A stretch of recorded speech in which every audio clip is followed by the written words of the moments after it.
"Bring in the ass," my father said, "and yoke him to the cart.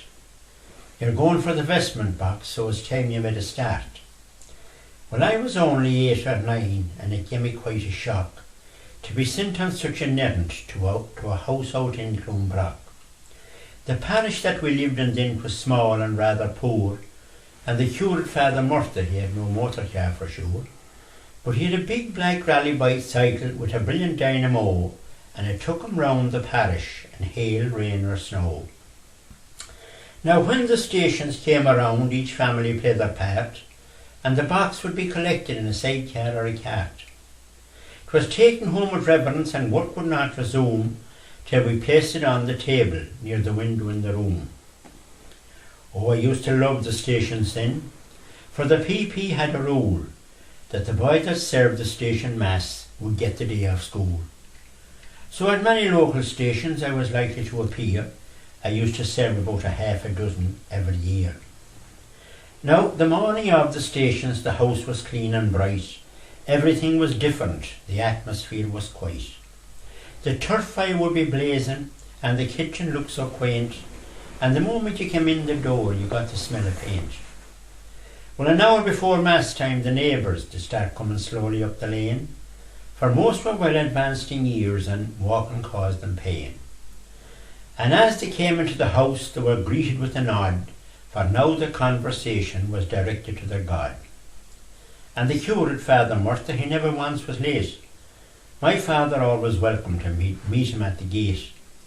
And as he came into the house, up to the room he'd pass, and you rarely ever heard him say a word till after mass. Well, I would follow after him, the altar prepared. He'd open up the vestment box, and everything was there. The altar cloths, the vestments, the candlesticks as well. The crew would set the altar wine, the boot stand and the bell.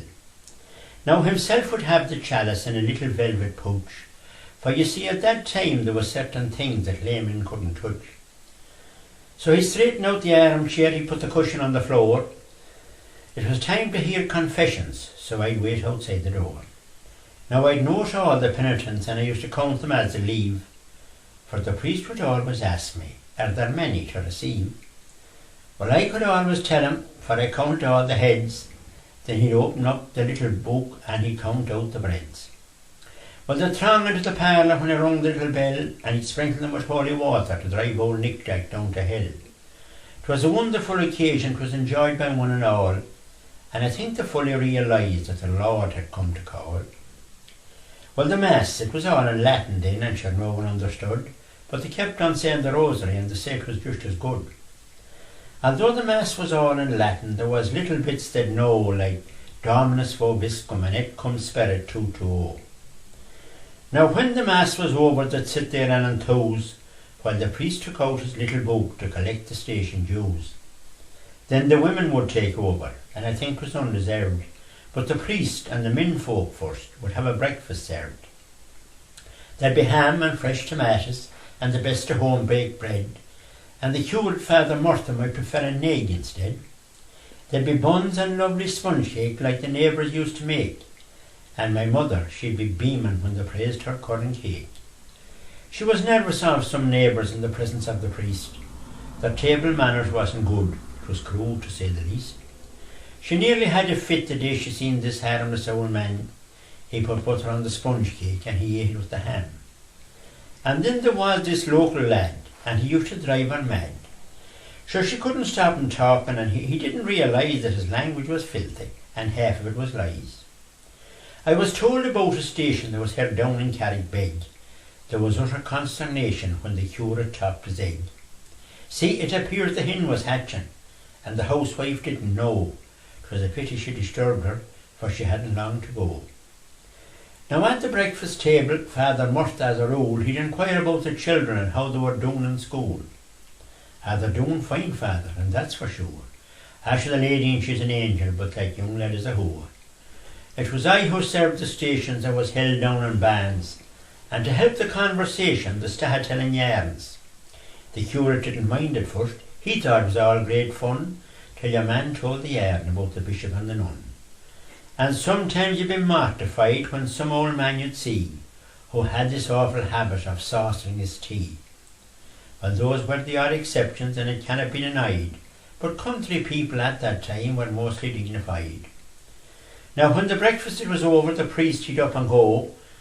The men would follow after him, though some of them were slow, but they had to leave the table so they'd stroll outside instead, for the women in the kitchen were waiting to be fed. And one October morning the women got a shock when the priest forgot the chalice and came back at 1 o'clock. And as he came into the house he could see the blushes well.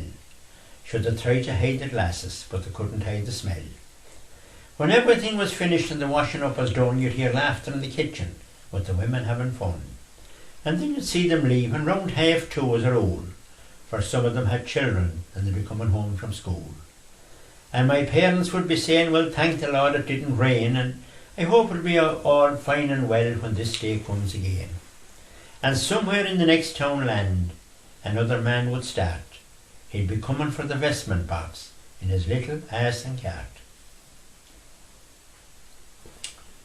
That's that one, is it? Well done, Cormac. Yeah. Well done. I carry on now. Well, that's recitation now was written by John Dugan.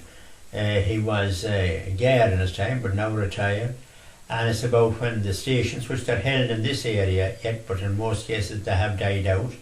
And that was Mass in the house, either in the springtime and again in the month of October in the autumn, because that was when they collected the station dues. And now they used to call the station dues oats money.